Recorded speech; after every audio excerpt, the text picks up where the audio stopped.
So just so you know, like, you know. That's the way to go. Okay, love that. Yeah. I mean, maybe I'll get a Zoom sponsorship now. I'll leave that part in.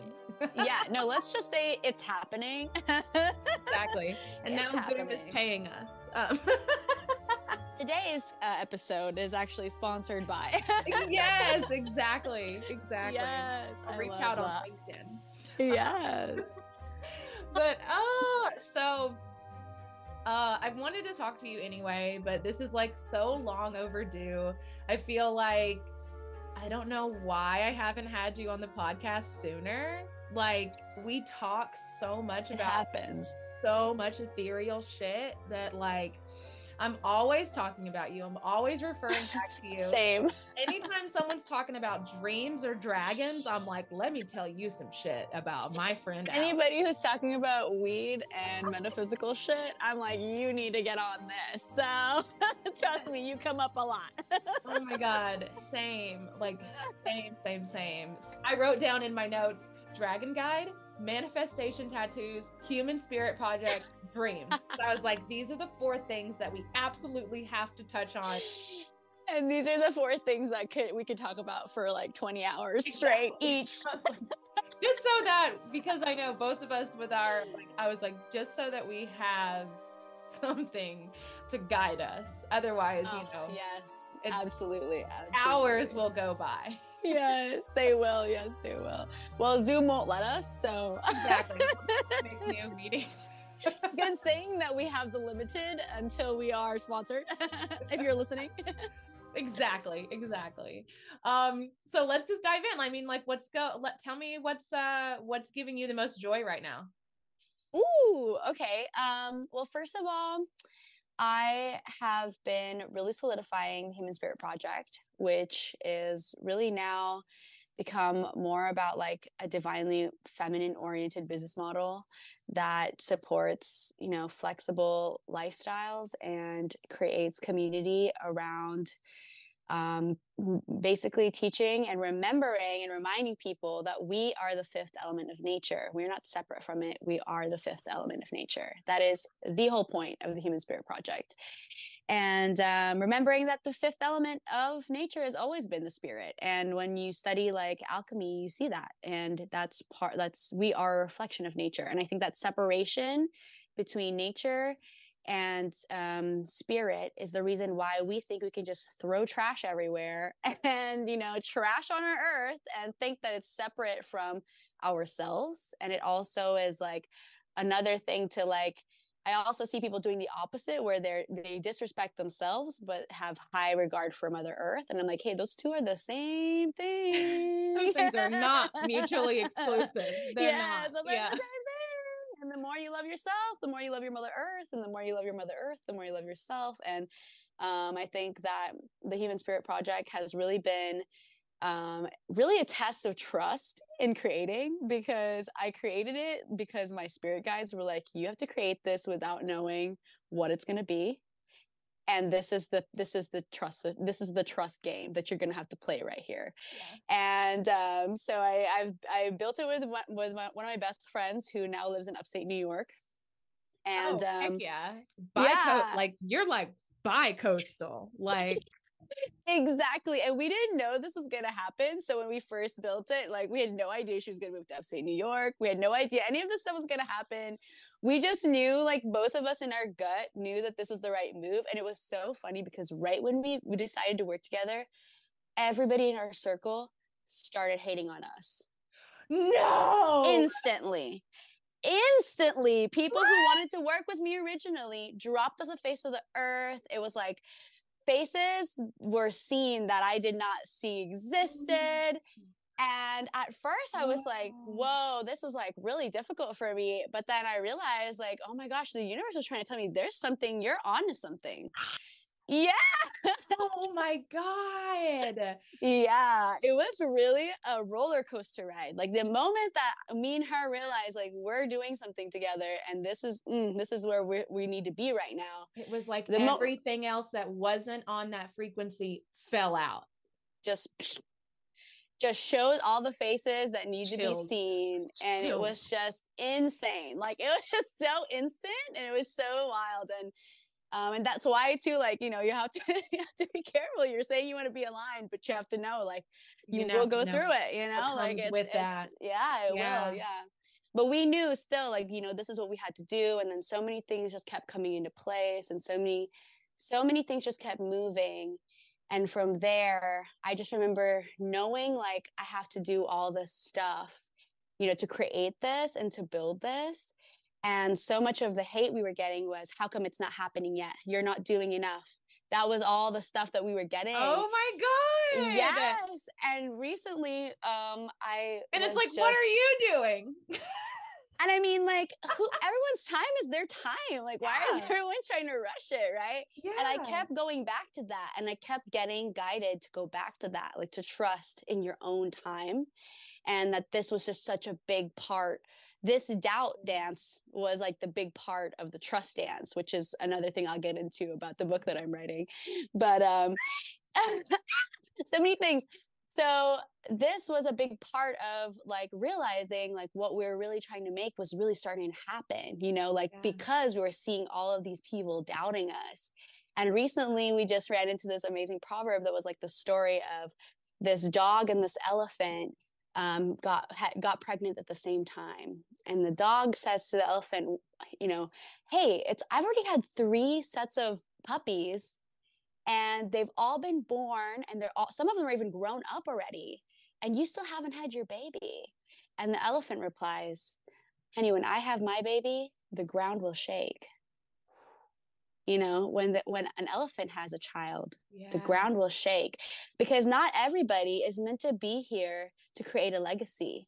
Not everybody, when they give birth, will have the ground shake. And you have to understand that. That's part of your reality is not going to be the same as everybody else's. There's nothing wrong with the dog having puppies. There's nothing wrong with other people doing their thing. But when you're an elephant, you have to be an elephant, and you have to accept that it takes time for you to have a child. And that goes back to what me and Maya realized was, creating a divinely oriented feminine business has to do with looking at your child as your business, as your child. Yeah. So we didn't want to look at it as putting all these expectations onto this business. We wanted to see how it was going to evolve and grow, which is what you're supposed to do when you're a mother. You're not supposed to throw all this trauma and expectations and order and all this stuff onto this child. You're supposed to let it evolve as you're evolving, right? And so that's what we wanted to do, and that's what we did because we trusted. And then we realizing now more and more where we're supposed to be going with this, and where is it calling us, not where are we expecting it to go, you know? So that's what's been bringing me life. That's amazing. The fact that you started out with, like, Spirit really kept telling me to do this. It was like Spirit was also being like, you know what? I'm just about to shake some shit up for you. And it was also saying, I'm not going to tell you where this is going to take you. Just know that you've already said that you're going to do this in this life, and you're going to do it. Just trust. Yeah. Just trust. Yes. Oh my God. Yeah. That's amazing. You know, you can't rush perfection. You just can't. You just can't. Yeah, I know it. I know it. And also, like, there's so much beauty in the imperfection that happens between the perfection, you know? I love that. Yeah. I love that. Like, everything you just said, like, that was just so beautiful. Like, that I really think that if more people, if more people's perspective was, we are the 5th element of nature, whatever we do to ourselves and to the world outside of us is reflected back to us, then there would be just such a different, like, mindset. And a lot of this was, like, evolving in me because of, I mean, I personally have also went through a lot of, like, self-hatred. And, like, there was a point in my life where, like, I looked at myself and was, like, so angry. I was just so angry at the world for not taking care of its mother, not doing all these things. I think that anger, like, really led me to realizing that, like, it's not helping anyone to be angry, number one. And in fact, like me looking at myself with that anger is the same thing as like taking it out on our mother and like doing all these horrible things that we do to our collective consciousness, you know? And so I think like that was such a big part of like my personal evolution of realizing like, hey, it's time to let go of this hatred and this pain of myself and time to move into this new chapter. And I think that's really where our like collective consciousness is going now. And I think that's why I was like, the universe was like, it's time to tap in right at 2024. It was like, hey, this is your time.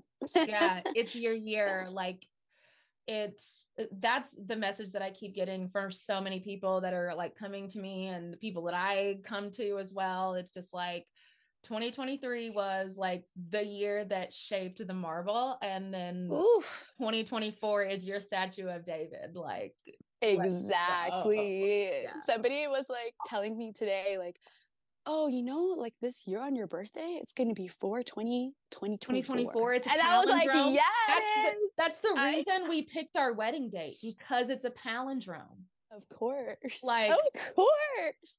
I mean, everybody was asking me at the start of the year, like, where am I going to be for my birthday already? And I'm like, I already know where I'm going to be. I'm going to Maggie's wedding because it's going to be so lit. Yeah. What like, oh my God, I'm so excited. Like this year is just going to be like, I can already feel it. Like, even though it's just the 5th, there's just so much energy in this year. It's literally like it's like the light switch flipped off on New Year's Eve, New Year's Day. And like, I felt it. I felt it too. And I watched, you know, I sat and I watched the like New Year's Eve thing when the ball drops, and like we watched it with the kids and everything, because it was only 9:00 in California. So we watched it, but like the very first image that they showed after the ball drop was a queer couple kissing. And I was like, this is fucking awesome. I was like, that sets the tone for the year. That says so much. I love that. It literally made my heart happy. And it was so funny because the kids were like, oh, why are people kissing? Like, why are they showing people kissing? And then we explained all that, but like, it was so sweet and so pure and so innocent and just like pure love. Just love. I was like, that's 2024. Like that's 2024.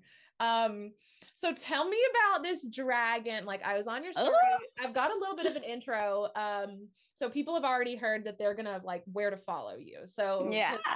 Also now I've created this like extra little layer where like if you're on my Patreon or you're somewhere else, like you can get this video and you can watch us talk in the video. So I love that. Personable and, you know, like and all that shit. But I say all that to say, on your Instagram, where I told everybody to follow you, as well as Human Spirit Project, you had something in your note the other day that like, I was like, I have to be there for that. Like, what is this? So can you tell me more about what you're talking about with the dragon? Like, what was this? What is this? What have your guides told you now? Okay. First of all, even just in Chinese astrology, this year is the green wood dragon, which just says so much. Like the green being the color, wood being the element, which is, by the way, in a lot of like Eastern, like wood is representative of the 5th element, which is like the spirit. So it's crazy. And the dragon being the year of the dragon. And this says so much to me. And so when I was channeling my guides, they were like, this is the year that you have to start really activating people with their dragon guides. Now, everybody has a dragon guide. Let me just say, every person has a dragon guide. And it's really important to understand that dragons were here at the conception, even just the beginning thought of this earth. They were a part of it. Okay. Fucking chills. Yeah, they were a part of chills it right now. Yes. And if you go into like the energy, like core of the earth, you will feel like these almost sloth-like energetic beings because they barely move. Those are some of the core dragons that were here from the beginning, who are still in the center of the earth, who are not who are no longer in this dimension, but they did start off almost third dimensional, and they moved into the fifth dimension very quickly. And once they were in the fifth dimension, as they were ascending out of the fifth dimension, a lot of them stayed in the fifth and sixth dimension because they saw us beginning to grow. Yeah. And they wanted to help us in our evolution because they understood how difficult it was to move from the third to the fifth dimension, which is where we are right now. Right. And a lot of quantum physics is saying that right now we are evolving from the third to the fifth dimension. There's no need for us to go into the fourth. It's straight into the fifth. Right. And so this is really, really an important time in humanity's, evolution. And the dragons have been a part of this from the beginning of our conception, even as human beings. And there's a lot to go into the depth of like why that is, and so many different like parables and stories as to dragons and how they've helped us through so many things. Now, I don't know if you have ever centered in with Kuan Yin, who is known as the goddess of dragons. Yeah. She has an incredible story of compassion. And this is the core of what a dragon guide is truly to you. It's a space of compassion. And dragons are not just compassionate, they're also seen as destructive because they will burn down everything that gets in the way of you and your authenticity. And this is why it's so important for you to, it is so important for you. The way that you said that. It's just like, they will burn it down. Okay. And it doesn't matter what kind of dragon is your guide, no matter how compassionate they are. If you are tapped with your dragon guide and you ask it to help, you ask your guide to help you connect to your true authenticity, they will not let anything get in your way of being your true authentic self, which is getting to the next level, getting to that fifth dimension. And so it's so, so beautiful to get in contact with your guide, because not only will you see how old your soul is, because that guide has been with you and your ancestors, right? Not only will you see that, also when we get off the phone. Also, will you tap into the name that your dragon guide chooses to go by in this life is a code. And this part is really important. So the name that it chooses to tell you to call it in this life, it goes by many names. It is not in this physical realm. So there are many names you can call it. But that specific name it's going to give you is a code. And that code is meant to call on something very ethereal, like specific in the ethereal realm, that will tap into something inside of your code, inside of your, metaphysical code in your body, that is going to really unlock what is meant to be unlocked, that you came here to forget and need to remember. Right. So this is what the dragon guide is here to do for you. Okay. And of course, like when you tap into your angelic realm, the angelic realm and the dragon realm are like this. Yeah. And a lot of times they dance within each other's reality as well, which is really cool. Archangel Michael ain't got a fucking dragon friend, like for real. He's giving big dragon energy. All of them are always dancing with the dragon, and you can see this a lot in our art, and throughout the ages. It's incredible. The symbology of the giant wings, like. Were they just confusing the dragons as angels? That's a theory I have heard. A lot of dancing there between the two, for sure. Yes. And I think it's really important. So I started this, it's really interesting. So I started this journey only having read a little bit about dragon guides through Dorian Cannon, who she does a lot of dragon realm stuff, and she is so incredible. She's very tapped into the higher realms, and it was just like a little bit. I just remember hearing it and then doing a dragon guide activation for myself with my friends, and that's when my guide started coming to me, and he started telling me so many crazy things. And one of the biggest things that he told me was dragons have been here from the beginning of time, beginning of Earth's conception specifically, which means if you ever want to tap into the ley lines of this planet and help cleanse it, your dragon guides can do that for you so easily.